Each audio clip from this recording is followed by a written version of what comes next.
Hey, it's Lou, and some wild shit is going down in Turkey. The country is just now ending a controversial state of emergency that lasted 2 years, but government oppression has thrived even longer than that. Over 100,000 dissidents have been jailed, businesses have been seized, corruption and cronyism have flourished. Meanwhile, the Constitution was recently rewritten, stripping the judiciary, parliament, and military of both power and independence. In the recent presidential election, one of the main opposition candidates ran his campaign from his prison cell. Yet, the iron-fisted incumbent who drove Turkey toward autocracy, who's been accused of horrific human rights violations and decadent self-dealing, that guy just won the popular vote. How do you make sense of that? And is Turkey doomed to become a dictatorship? For the past 15 years, Turkey has been ruled by Recep Tayyip Erdogan. Erdogan and his Justice and Development Party, the AKP, appealed to religious conservatives who felt marginalized by the secularism of Turkey's government. Headscarves had been banned in public institutions, for instance. Yet, the AKP weren't religious zealots. They wanted Turkey to join the European Union, so they embraced a pro-business platform and promised to strengthen democratic institutions. They even offered certain long-denied freedoms to the Kurds, an ethnic minority group. Erdogan and the AKP also presided over an incredible economic boom. Investments in infrastructure and education paid off, and per capita income in the country skyrocketed. Liberal democracy seemed to be thriving in Turkey. Things were good. But an Erdogan line from the 1990s suggested things would soon change. Quote, "Democracy is like a tram. You ride it until you arrive at your destination, then you step off." Now, the departure from democracy took many forms and was actually supported by a large chunk of the population. And keep in mind, Erdogan fostered loyalty through a patronage system. Allies were awarded with lucrative government contracts, supporters were given jobs, friendly constituents benefited from subsidies and handouts. But critics and rivals, well, they were treated very differently. The 2007 Ergenekon trials are a case in point. The trials initially targeted a network of secularists within the government that were allegedly planning to overthrow Erdogan's conservative Islamist regime. The word Ergenekon became synonymous with deep state. Now, there may have been a legitimate plot to launch a coup, but the trials became an excuse to prosecute all types of Erdogan critics, journalists, military officers, opposition politicians, and public intellectuals. Hundreds were convicted in mass trials. Eventually, the Court of Appeal overturned the verdict, but the message was clear. There's a price to pay for opposing the Erdogan regime.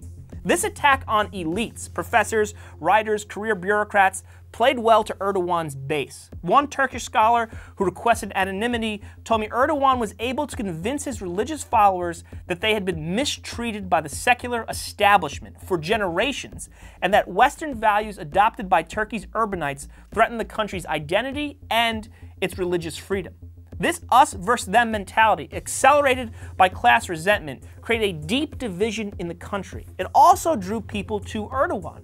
They saw him as the courageous leader who would finally stand up to the repressive powers hidden in government. After all, he had transformed the economy, rebuilt cities, and attracted foreign investment. He also respected Islamic tradition, and he was tough on crime. To his admirers, Erdogan achieved almost a godlike do-no-wrong quality. So, as part of a package of constitutional amendments in 2010, voters gave him vast powers to reshape the judiciary and the military. Critics claim the changes allowed Erdogan to defang the institutions that threatened his unilateral rule and fill them with yes-men. But those critics were often afraid to speak up, and when they did, the largely pro-Erdogan media ignored them. For instance, in 2013, millions of Turks defied a ban on public assembly to join the Gezi Park protest. The beloved Istanbul Park was being handed over to developers, and the ensuing protest encapsulated all types of criticism against Erdogan: a disregard for the environment, the privatization of formerly public spaces, the eviction of urban poor so that luxury structures can be erected. There were also accusations of kickbacks. Yet, during one of the most confrontational episodes in the Gezi Park movement, in which protesters clashed with riot police in the heart of Istanbul, CNN Turk aired a documentary about penguins. In the midst of the worst anti-government protests in a decade, CNN Turk continued to broadcast regularly scheduled programs like this documentary on penguins. In other words, they ignored a massive story simply because it made Erdogan look bad. This was the result of Erdogan's relentless persecution of the press. Fines, seizures, and intimidation were common. In fact, Turkey is now the largest jailer of journalists in the world. Because of this, experts tell me, about 90% of Turkey's remaining media is pro-Erdogan. So government propaganda has taken the place of hard-hitting news. In the last few years, a succession of journalists seen to be critical of the government have been similarly fired from mainstream media outlets. However, in the election following Gezi Park, when dissent was in the air, the AKP lost its outright majority in parliament. That's a blow to Erdogan. But lucky for him, he then received what he described as a, quote, gift from God, a coup attempt, a rather unusual gift. Anyway, Erdogan used the unsuccessful coup as a justification to purge 150,000 dissidents. People lost their jobs, passports, pensions, and sometimes even their housing. Many have been put in prison. And this is all justified in the mind of Erdogan's supporters because of national security concerns. Not only are they distrustful of potential saboteurs in the deep state, but they viewed Erdogan's consolidation of power as necessary to fight terrorism. Neighboring Syria is, quite a mess, and the Islamic State is running rampant in the region. In this environment, Erdogan succeeded with yet another round of constitutional amendments in 2017. This time, Turkey's parliamentary system was neutered, and the presidency was imbued with all types of additional power, like issuing laws by decree. This new, all-powerful executive position was convenient for Erdogan because after 12 years as prime minister, he became president in 2014. Since then, however, the Turkish economy has shown signs of decline. Inflation is a big issue. The national debt is too. So, many observers thought Erdogan would be vulnerable in the next election. Erdogan likely recognized this as well. He moved up the election from 2019 to June 2018, perhaps because he didn't want to wait for the economy to hit rock bottom. Meanwhile, the opposition movement got motivated again. #Tamam, an anti-Erdogan hashtag which roughly translates to enough is enough, was the #1 worldwide trend on Twitter.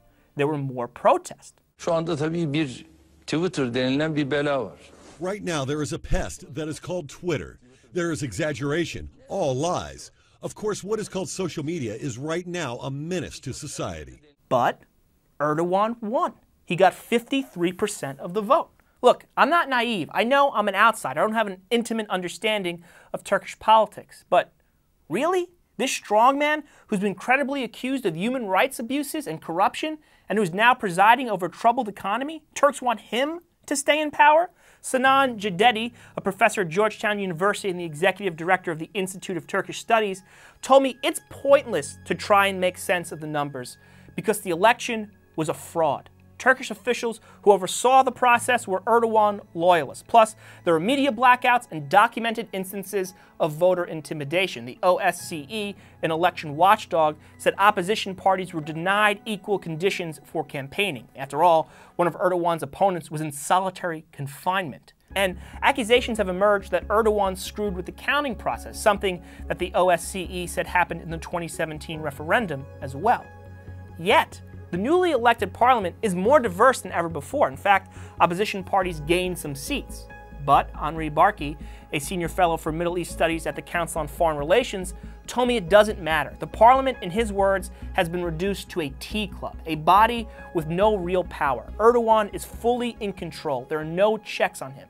Barkey succinctly said, Erdogan is the state. Kadir Yildirim, a Middle East expert at Rice University, told me Erdogan, who's 64, will likely remain in control until he dies. He's created Turkey's political machine so he can tinker with it to suit his needs, whether that's outright fraud, the jailing of opponents, distributing handouts, or exploiting identity issues that fire up his supporters. Besides, if he were to leave office, he and his family will likely be prosecuted for a variety of crimes. Therefore, he's got a pretty strong incentive to stay. Now, if you take a step back and look at Erdogan's full reign as Turkey's head of state, you realize he's been able to transform an imperfect but functioning democracy into a one-man regime in less than 2 decades. Ciddi called the country's current situation an elected autocracy, where the facade of powerless opposition parties and bogus elections deceive voters into thinking they had a hand in shaping their government. But really, it's Erdogan's manipulative, brutal, and corrupt hand that guides everything. Perhaps then, Turkey's situation is a cautionary tale. A government takeover doesn't always take place overnight, with tanks in the street through some violent revolution. Sometimes, the death of democracy is a slow bleed, and the victims, that is, the citizens who lose their freedom, get duped into paving the way for their own repression, discrediting the free press, exploiting class resentment, othering chunks of the population. These are tools designed to short-circuit the type of rational thought democracies need to survive. Meanwhile, politicians remake the government for their own ends, and by the time the majority of people notice, it's too late.